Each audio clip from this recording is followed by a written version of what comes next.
Horretik urduri egon zen. Iñaki, hankekoak aldatu dituzu, probak egin dituzu eta badirudi, azken erabakia ontzat.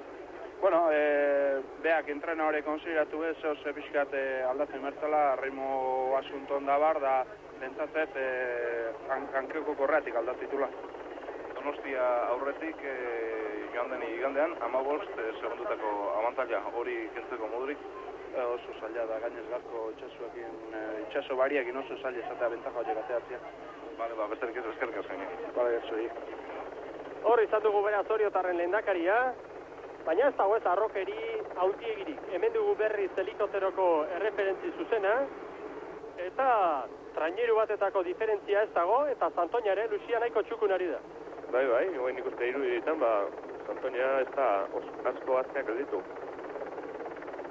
Hor ditugu beraz, eta hemen atzetik ikusita, efektu hau agian xelebrea da, untziek oraindik 3 minutu, gutxienez 2 minutu badituzte, hor maniobra egin aurretik, lehorretik hartutako irudia dituzue, zoritxarrez gure untzitik ezin baitugu momentuz irudirik ezkeni, baina tira, hor duzue estropadaren jarraipena, Santoñakoak lehen kaletik, bigarrenetik Oriotarrak, hemen duzu berriz helikopterotik hartutako irudia, eta 3. kaletik Donostiarrak ditugu. Minutu terdi orain, gutxi gora bera, agian 10 segundu gehiago beharko dituzte, baina ari dira poliki balitzetara hurbiltze. Berehala izango dituzue pantailaren eskubi aldean balitzak, eta agian orain momentu ona izan daiteke untzien indarra ikusteko, badirudi biziari direla Donostiarrak eta Oriotarrak maniobra lehen postuan egin nahian, eta Santoña zerbait geratu zaigu. Bai, oaingo irudietan ikuste da, Donostia emate du pixkat aurreatu dela, eta Santoña azteak gatu dela. Baina irudietan ikuste danez, baten bat balitzeta gaizkide ikua. Ez dakit Santoña jonguan, horitxo jongo dan, porque zabalera ondila da, keba bestiai.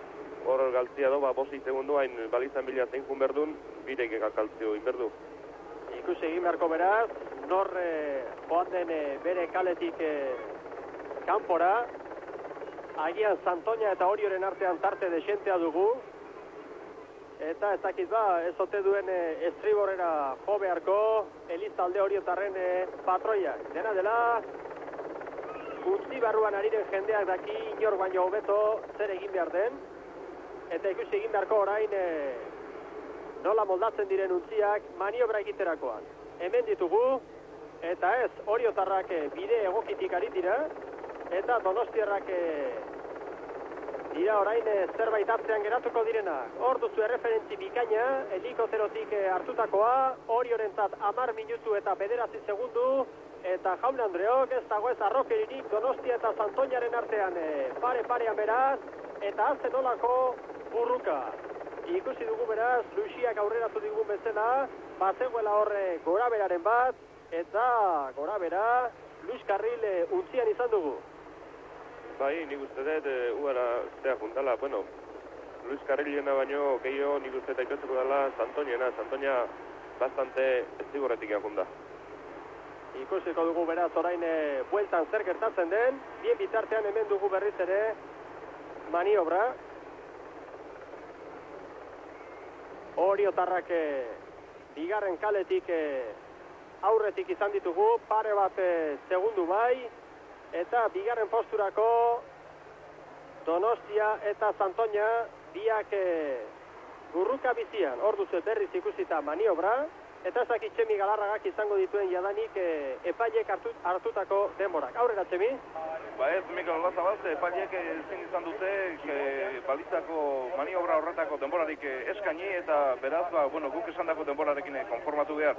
Nik esango nuke Oriok nik hartu diot 10 eta 8 segundu hain zuzen ere, Donostia bigarren 2 segundutara 10 eta 10 segundu, eta 3. Santoña 10 eta 12 segundu. Beraz, beste denborak oraindik ofizialak ez ditugu, eta denbora horiekin konformatu behar, noski.